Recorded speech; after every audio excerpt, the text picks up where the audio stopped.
comeback is real. Yaning maging eksena na ning former beauty queen turn actress and politician ay Maricel Marang Morales.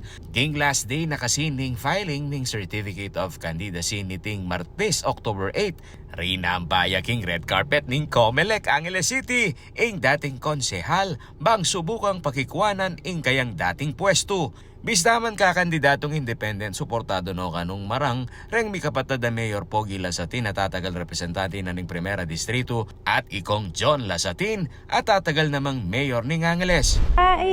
Dengkay, I'm supporting the Lasatin brothers, of course. But you know, iya ko po make start cooking term ng kong Tarzan Lasatin and my loyalty will remain with them.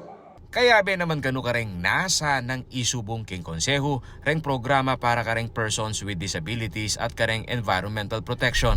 Po rin kasi nga na karen lang PWD. So bala mo ngeni, mas manaliwaya itang passion and compassion mo when it comes to those matters. So I think I would also look into that. And of course, ing metong pangburi kong kay, it is about environmental protection because detang ega na ganang malilyari kaya katamo ngeni.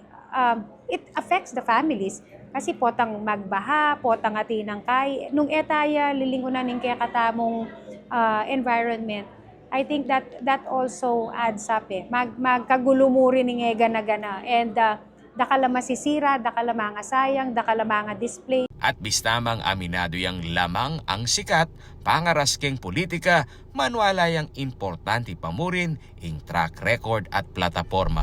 Advantage mine siguro slight, but at the same time, we have very smart and discerning voters na akakit dari naman siguro nung nanuya itang pwede mong i-offer karela. And I think they would look at that also, not just basing on the popularity.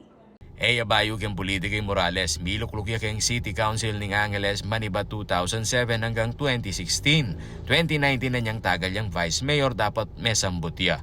Aparte naman kang Marang, tatagal la rin konsehal keng Angeles City, reng showbiz personalities ari incumbent Councilor JC Parker Aguas at ing bagito pa mo ay Aljur Abrenica. Paolo G. Santos, CLTV 36 News.